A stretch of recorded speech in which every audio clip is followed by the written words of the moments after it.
We are flying right now, trying to catch up. And see what this trucker caught. I'm telling you, I'm not safe to drive at the moment. We don't have a choice on that. Are we clear on that? A driver pressured to keep on trucking when he's almost asleep at the wheel. And think those guardrails are keeping you safe? I've lost my legs in a wreck. Tonight, exposing the controversial design change a company made. Did the loss of just 1 inch lead to the loss of limbs and lives? This failed. This is a classic failure. Pedal to the metal. Plus, a sniper on the loose during rush hour. This is where he gets the gun ready. Your life in your hands and his just by getting in your car. Choosing who will live and who will die. The frantic manhunt, but what they found couldn't have been more shocking. License to kill. Tonight, are you driving on a road to ruin? Oh, damn! Here's David Muir. Good evening. As you head out this weekend with your family running errands, will you be driving down a road to ruin without even knowing it? First up here on 2020, you're about to see the change to something on the highway you never knew about. It's supposed to help save you, but some say that change killed their loved ones. A 2020 investigation unfolding right before your eyes tonight. Brian Ross asking the tough questions, looking out for you. Just after midnight on Interstate 40 in North Carolina, where a guardrail meant to protect almost killed. We need to get somebody out of here quick. Okay. All right, sir, I'm trying to locate you. The motorist hit the guardrail head-on after nodding off and was trapped in his car, bleeding out. We're trying to get some help. The long steel rail, seen in this photo from behind the driver and passenger seats, sliced through the SUV like a thick, sharp spear and then cut off his legs. I've lost my legs in a wreck. Are you saying you've lost both your legs, sir? Yeah. 36-year-old Jay Traylor did survive, able to save his life with a makeshift tourniquet, but not his legs. In the wreck, this one was gone. Then I had to make the choice to lose that one, too. It wasn't supposed to happen. This test film from 15 years ago shows how a guardrail is supposed to absorb the impact, even in a head-on crash at 62 miles per hour. The truck hits what's called the end terminal, which, like a sled on a rail, moves along the guardrail, absorbing the impact and deflecting and spewing the rail off to the side. That's not what happened with Jay Traylor. Had the guardrails done their job, I probably would have walked away just going, damn, I'm an idiot. Traylor and a growing number of accident victims across the country are suing the company that makes the guardrails, Trinity Industries of Texas. Among the allegations, as laid out by one of the lawyers in the case, Stephen Lawrence, that the company tried to save a few dollars by quietly making some slight changes. That's not all they changed. In the design of what's called the Trinity ET Plus. This is the original 5-inch ET Plus, and this is the modified 4-inch ET Plus. And that 1 inch you're saying makes a significant difference. It makes all the difference in the world. This animation shows what lawyers suing Trinity say happens with the original, gliding along the rail and diverting it to the side. And what they say can happen with the modified version. The thinner terminal jams up, breaks off, and the rail drives through the vehicle. The impact is the guardrail does not have the room to expand like it needs to save your life. 31-year-old Rebecca Dreyer, a single mom from Pennsylvania, says she too was a victim of the change in the guardrail design, which pierced her car and cut off her right leg. I didn't understand exactly what had happened because I didn't realize that it essentially was a spear that came through my car. Rebecca, among those now suing Trinity, became angry and upset as she looked at the photos from her accident, the first time she had seen them. I very well could have not walked away from that. Wow. That's me? By some estimates, there are now 500,000 of the redesigned Trinity guardrail terminals on highways across the country. Almost every state uses them. This failed. This is a classic failure. But Trinity never told the Federal Highway Administration about the changes until this man came along, Josh Harmon, the owner of a small, competing guardrail company, who became entangled in a patent lawsuit with Trinity and had access to internal documents. You looked at the highway specs submitted to the federal government? Yes, sir. Were they in there? No, sir. No, none of this was disclosed. Absolutely none of this. Trinity officials call Harmon a liar and an opportunist, out to make a buck by stirring up frivolous lawsuits. But he says he's out to prove a rash of accidents are tied to the guardrail changes kept secret from the government. They call you a sleazy operator. No, I'm sure they do. If I'm crazy, it's irrelevant. It's killing people. That's the most important thing here. What I am has no bearing whatsoever. The fact that I found it, let's address that. The company says the changes Harmon is talking about were inadvertently omitted when it submitted documents to the Federal Highway Administration. But an internal company email obtained by ABC News shows Trinity engineers actually discussed keeping the change secret. Quote, "I'm feeling that we could make this change with no announcement," unquote. So even that 1-inch change should have been reported to the Federal Highway Administration? Absolutely. You have to ask your question, why would you change it? What's the motivation for changing the 1-inch? Harmon says it's all about the bottom line, trying to increase profits at Trinity, something the company denies. But according to the same internal Trinity email, the engineers calculated that shaving off an inch would save about $2 for each end terminal. That's $50,000 a year and $250,000 in 5 years by using the 4-inch channel, the memo reads. That's one of the motivations. The other motivation is reusability. And these changes, no question, ruin the terminal where it's not reusable. And So that means millions to them. If you have an accident, the highway department has to buy a new one. You have to buy a new one. Trinity has turned over 2 sets of safety crash tests to defend itself with federal highway officials and prove its modified version performs just as well as the original. And despite the growing evidence of gruesome accidents, federal officials accepted Trinity's defense, saying its new version meets federal safety standards. Mr. Artemovich, Brian Ross from ABC News. The official who made that decision is Nick Artemovich, who declined to talk with us until we showed up at an industry conference earlier this week. Why did you make that decision? Based on the evidence that was presented to us. And you think they're safe now on the highways? As I said, please talk to Office of Public Affairs. You can't answer that question? No, sir. Whether they're safe? Safety is a relative matter. Artemovich is the same official who once expressed concern that it is hard to ignore the fatal results. But after Trinity officials asked for what they called an intimate meeting with him, Artemovich decided there was no problem with the new guardrail terminals. We did Trinity. Right. And do you feel they're safe? They have met the crash testing as required. And what about the fatal accidents that you've been talking about? I'd really ask you to... Can you explain those? Public Affairs. So the modified guardrails remained and remain on the road, including on this highway in Missouri, where Brad Ablin, a father of 4, ran into one earlier this year. It was a known defect. It was a defect that Trinity Industries had known long before this accident in January of 2014. And when it locked up, it speared, punctured the driver's side door, and killed Brad Ablin.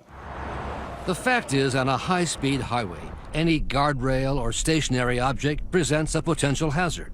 Trinity says the aftermath pictures of the fatal and serious accidents don't prove anything, that each accident has its own unique circumstances, and that their product has a proven record of safety. Even so, federal highway officials told 2020 this week that a nationwide review of the safety of all guardrails will soon begin. For Rebecca Dreyer, still dealing with the loss of her leg, not soon enough.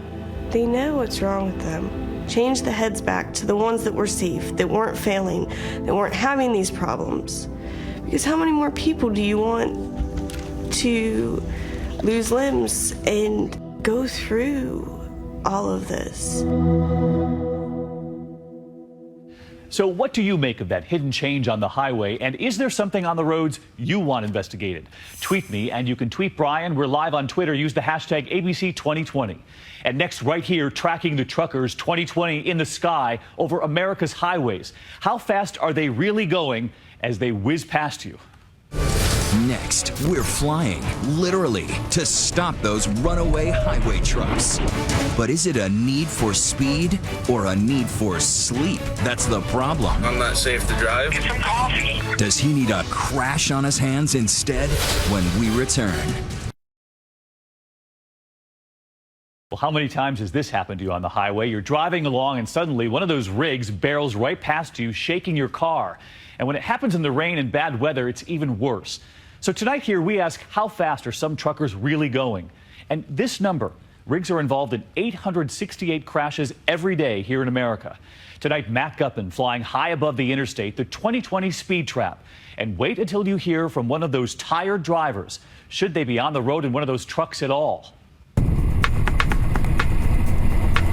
2020's on the chase, out with the Ohio State Highway Patrol using air power to declare war on reckless truckers.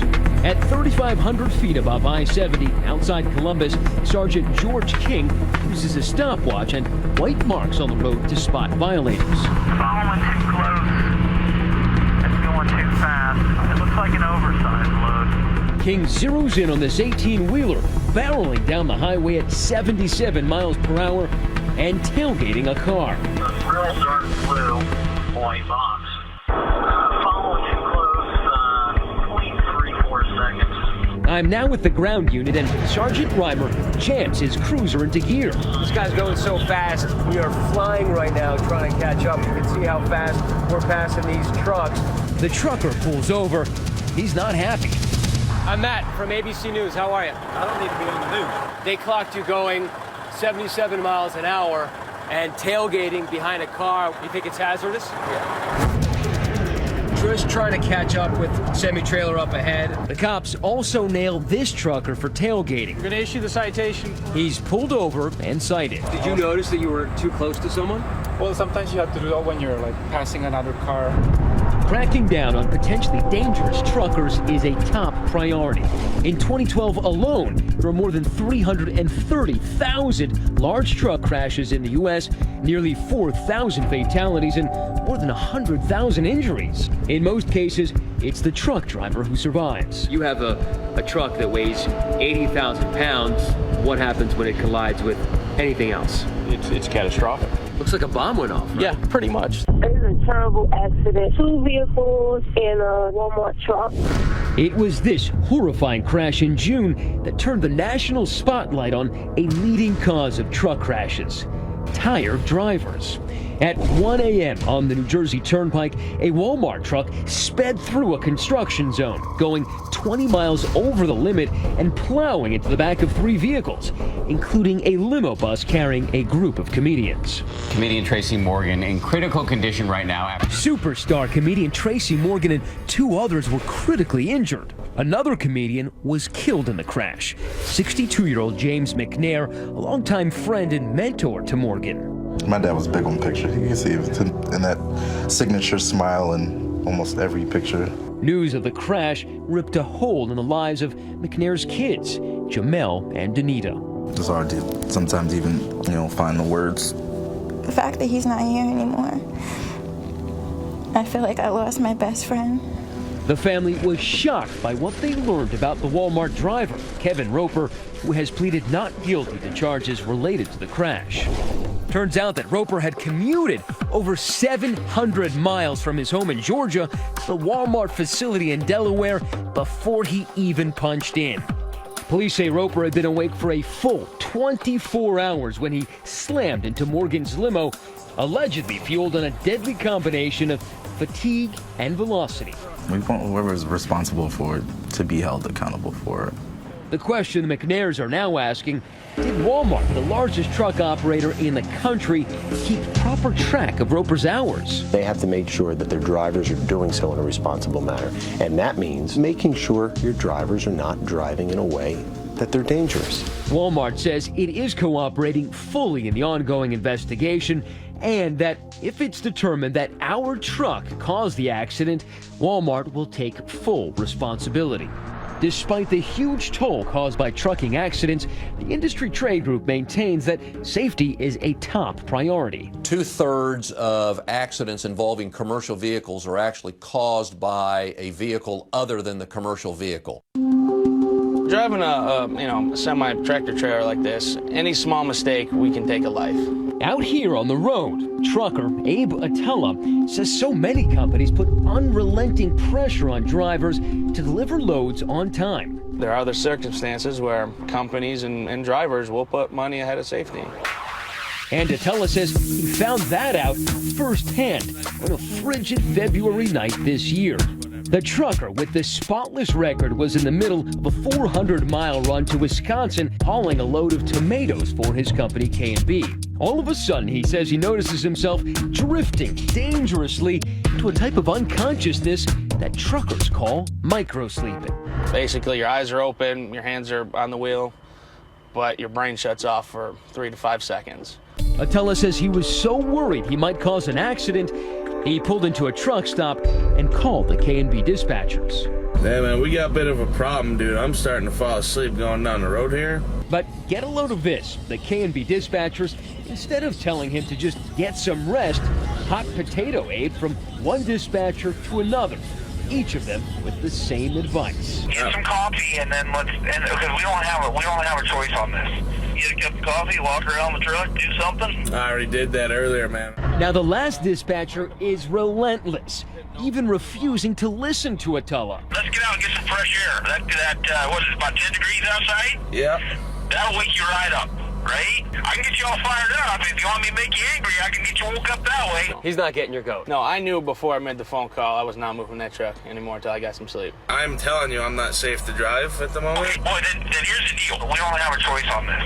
That's not how we work here, KB. I say I'm not going to hurt anybody out here on the road. You know what? You don't need to jump to that. That's dramatic that I don't need this morning, right? You're being honest, and he's saying, oh, that's dramatic bullcrap. I don't need this. I mean, it was very clear at that point that he just cared about that load and making that money. But the dispatcher still isn't through. Listen as he now ups the ante, threatening to dock Attella's pay. Wonder where your paycheck went this week? You know, it came down to where it went tonight. Are we clear on that? Yes, we are clear. Okay, I don't know if you have a wife at home and she's going to ask you, hey, what happened this week? Finally, K&B agrees to send another driver to rescue the load of tomatoes so Attella can finally get some sleep. So, when you wonder where your paycheck went this week? And ultimately, the company didn't dock his pay. K&B refused to talk to us about how its dispatchers handled Attella's case, but we did get a very clear response from the head of the trucking lobby. Well, the driver was obviously doing the right thing. And the dispatcher was obviously doing the wrong thing. There's just too much at stake when you have a commercial vehicle going down the nation's highways with a fatigued driver. Attella decided to quit K&B a few months ago. He's still driving a truck, hauling loads between the booming oil shale fields of western Pennsylvania. He now says he's proud of exposing one of the industry's biggest dangers and of keeping his record and conscience clean. This is the side of trucking that people never see. You know, this is the kind of treatment that drivers have been putting up with for so long because we know that our jobs are on the line here. Next, cars wiped out, playing chicken with speeding trains. Their close calls and crashes posted online. But what about the trains they never saw coming because their signals and warnings were obscured? How can you see a train? You can't. Killer crossings when we come back.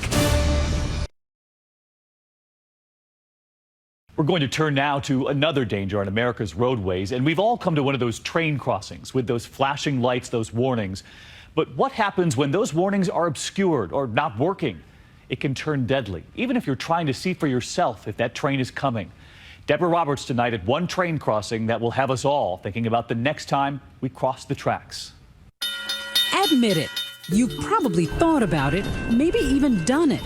Despite the clanging bells and those gates intended as barriers, an inner speed demon can take over. Rushing, scrambling, dodging, all with one reckless idea: beating the oncoming train. Most common thing I see that they hesitate, they don't want to wait, they go around the gates. Alan Smith has seen it all. A fanatic for trains, he posts some of those daredevils on his YouTube site, Millennium Force. Now that's a... All too often, the fast and the curious end up like this. Damn. Though these drivers survived, the videos all over the internet paint a dark picture. When a train hits a car, it's like a car hitting a soda can. Government statistics say trains collided with vehicles more than 2,000 times last year. Nearly 250 people killed, another 1,000 injured. Many involved freight trains. Oh, damn! Check out this car chase in Utah. She's gonna hit a train. Police couldn't stop this woman, but 8,000 tons of train did. The train hit her. Twice. Down in Houston, this daring driver makes a last-ditch attempt to cross. And in Florida, this frantic conductor does his best to stop, to no avail. The driver got out just in time. Your heart starts beating as the engineer throws the train into emergency, and you just know there's going to be a collision. And you sit there wondering, why didn't you pay attention to the gates? It's an obvious question, but before you lay the blame on clueless drivers, hit the brakes. Just ask Betsy Duvall. The rear is just full of train tracks. Just full of them. Still haunted by her accident. Though you'd never miss these tracks during daylight, at night, here's what Betsy saw. Lost and confused, she got stuck on a crossing in rural South Carolina. No idea that a train was barreling down on her. With only seconds to flee, she froze. When I realized that there was just no way my car was going to make it off those tracks, I think I panicked and went into shock. Betsy was gripped by what's called the freeze response, a natural reaction where a person under duress is literally paralyzed by fear. Thankfully, a nearby police officer jumped into action. Man, come on, get back. Come on, get back. He said, well, you need to get out now because there's no time. A train is on its way. All I could do was just turn and watch it hit my car and just shove it down the tracks. Just to think that in an instant my life could have been just taken without any warning. And here in Tempe, Arizona, a train had just passed when Brandon Stovall started to drive across the tracks. He didn't see the second train coming. It's just like if somebody were to walk next to your car and hit you with a baseball bat in the head. He was cited for crossing before the arm was fully raised. But the real issue? There was a sensor on the track that stopped working, which allowed the arms to raise up when a train was coming through the intersection and it should have been down. A deadly yet common complaint. Gates should work like clockwork and stay down when trains are approaching. But Stovall has proof that doesn't always happen. Take a look at this video he shot 2 weeks later. Gates down, the train passes. But as soon as the gate raises again, get this, another train. Malfunctioning signals are one thing, but in other places, they're out of commission. They've installed a set of gates and lights, but there's bags on top of the lights. New lights that aren't activated? And it's unbelievable to Vicki and Denny Moore, who are determined to blow the whistle on faulty train crossings. As you can see, you've got all this vegetation, all these trees blocking a driver's view. And you're not required to stop at this crossing. The only time because it only says yield. And our contention has always been, how can you yield to something that you can't see? Which is exactly what happened to Vicki Moore's 17-year-old son Ryan, killed at this crossing, the second such death that month. The Moores were awarded $5 million from the train company, which later put up these barriers and new signals. When you look at these tracks and you look at it today, it looks perfectly safe. I get angry. I get angry when I come here now and I see these gates.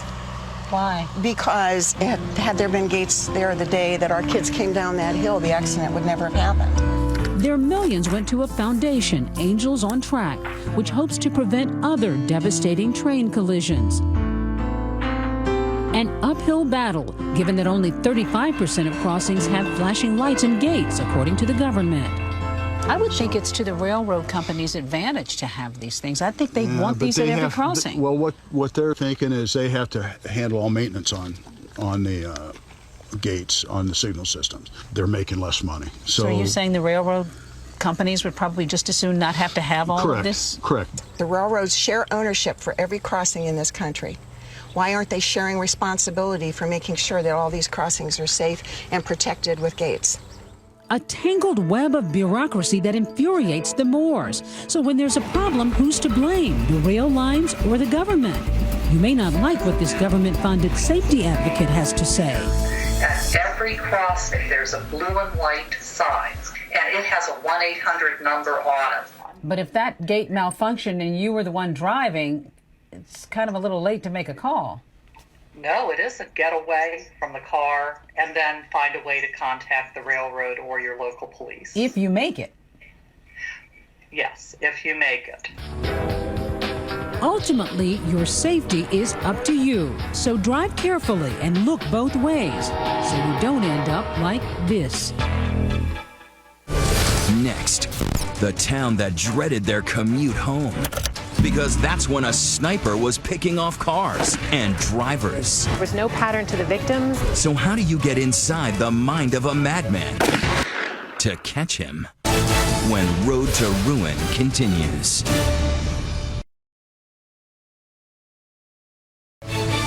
"2020 continues with Road to Ruin. Here's Jim Avila. Beneath the bright lights of Kansas City, a different kind of neon is about to scare drivers in this large Midwestern city off the streets. It's March 18th, and a green Dodge like this one is gearing up for 3 weeks of mayhem. The car is headed for the highway, and that's bad news for anyone in its way. Because someone is driving around Kansas City who thinks he's got a license to kill. Drivers on edge tonight after gunfire on 2 metro highways. 8:30 on a Wednesday evening, and a car is headed down Interstate 70, the Heartland's central east-west artery. The driver hears 2 loud pops and doesn't think much of it until blood starts gushing from his leg. Then 10 short minutes later, it happened again. When it happens again, it's 37-year-old salesman Tom McFarland who's under attack. And I hear, what sounds like would be a rock hit the car. His Ford Fusion struck on the passenger side with the bullets lodging in the metal. I guess I don't necessarily want to say shock, but just over time it definitely hits you. Someone shot a bullet at me as I'm driving down the road. And the bullets keep flying. The investigation into that terrifying rash of highway shootings around Kansas City. Police now saying the number of cars shot is at least up to 20. As motorists are peppered with gunfire, the nation takes notice, and the locals take cover. I'm driving around this town all the time. My family is, my kids, my grandkids. They got to stop these folks. Now I'm just really mad. Who just drives by somebody and just shoots up their car? People were very afraid because these shootings were happening on suburban highways during rush hour. As the former crime reporter for the Kansas City Star, Christine Vendel says this story changed driving patterns and perceptions. People started altering their behavior and avoiding highways. These were not targeted shootings, right? Right. That heightened the fear factor, the randomness. There was no pattern to the victims. They were different vehicles, different genders of victims, different ages. With a city in panic and a police force baffled, speculation rules the day. Did detectives feel the pressure?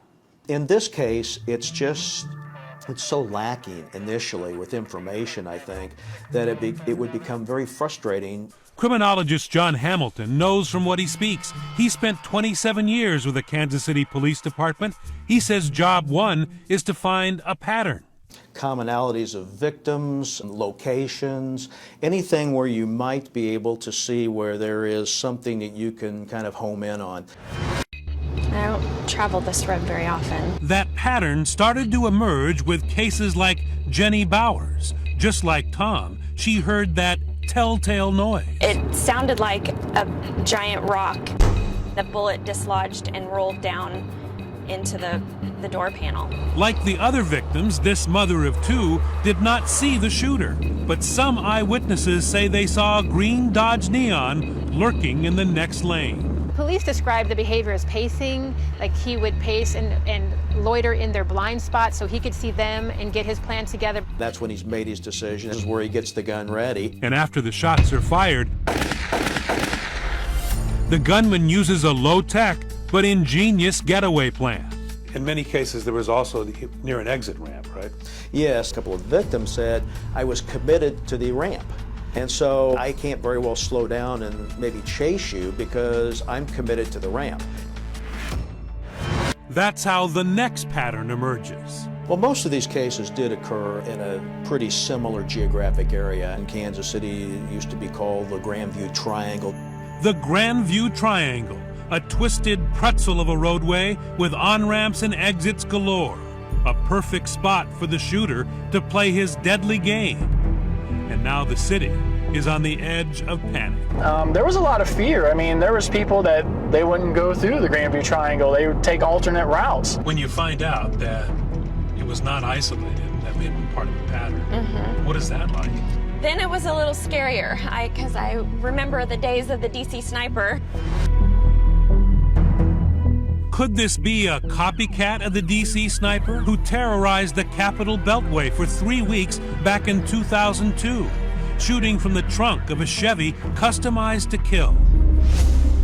Everyone's got questions now, and no one has answers. With 3 drivers wounded and potential targets everywhere, the feds are called in to join the hunt. Well, we had talked to some experts who had speculated that the gunman would end up being a lone male in his 20s. When we return, inside the mind of the highway shooter, a twisted road for sure, and where it leads will shock everyone.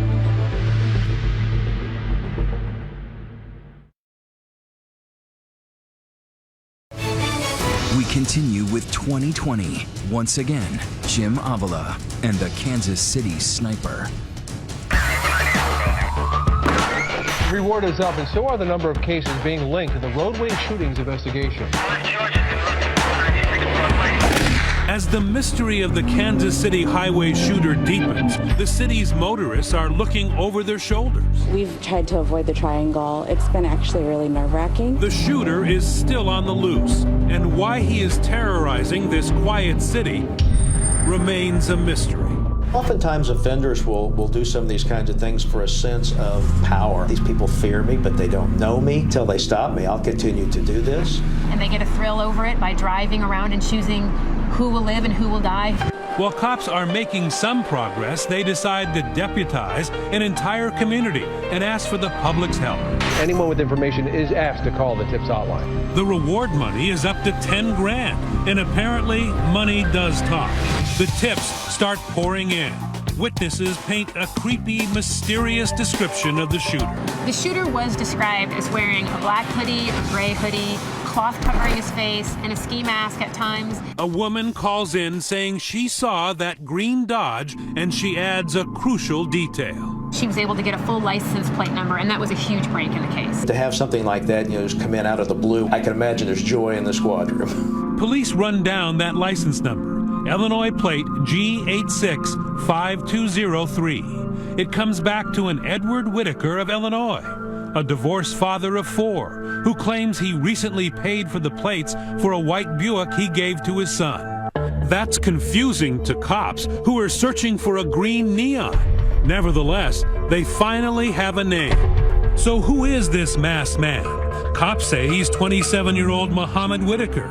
This is his profile picture on Facebook. Cell phone in one hand, energy drink in the other. But could he also be carrying a .38? His high school classmates didn't notice anything unusual. They said he was friendly, laid back, and decent was the word that was repeatedly used to describe him. People who have known him throughout his life have good things to say about him. As the profilers predicted, the suspect is a male in his 20s, but he has no violent criminal past. He has a job doing medical billing and collections.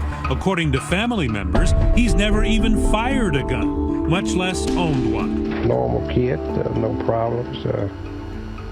Just like all kids, he wanted a car and his daddy bought him a car. But this normal kid is proving to be a bit of a chameleon. He likes to be called Pedro. He signed up for cell phone service using the name Momo. And by the time the cops come up with Muhammad Whitaker's address, he's already moved out. Yes, Dodge seems to be taking on a whole new meaning as Whitaker continues to elude police. But authorities now realize they'll find their man when they can find that car. When they got that license plate from the witness, from the erratic driver, they plugged it into the system and were able to get a match in several different areas of the city that eventually led them to Muhammad Whitaker's residences. So they go high-tech, a license plate reader which uses cameras mounted on a patrol car to scan every single license plate it passes. The license plate reader can also be used to go back in time. Every time a plate has been captured, the data is stored. License plate G865203 had been picked up by police about 8 months earlier on a street where Whitaker used to live. Then when they were able to drive by, they did see that that plate was on another type of car.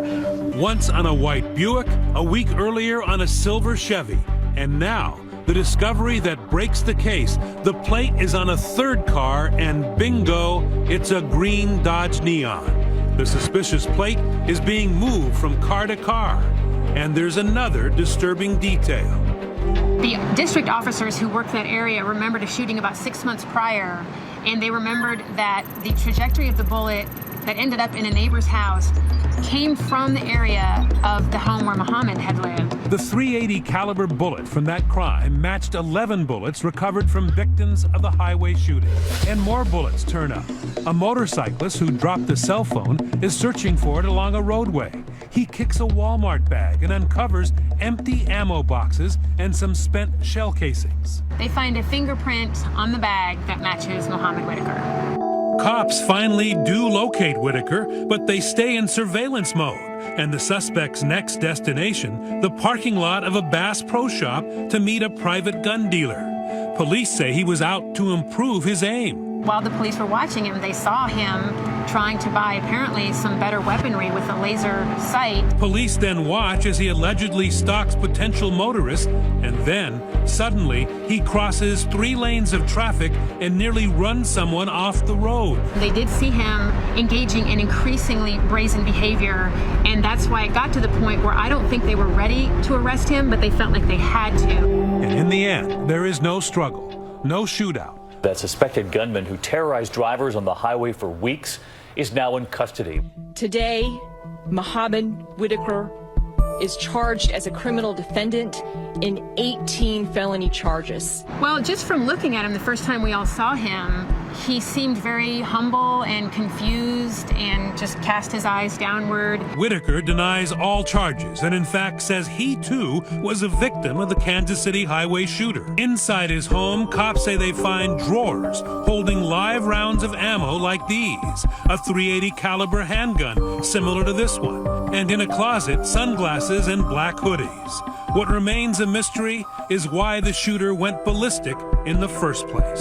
No, I was lucky. I didn't get hit. For Tom McFarland and the others, a sense of relief. They're no longer moving targets, and a sense of pride in the community, which demonstrated grace under fire to help nab the so-called Kansas City highway shooter. Tonight, a first look at what's coming 1 week from this evening. A special 1 hour 2020. A 12-year-old girl whose bravery you will never forget. And now her parents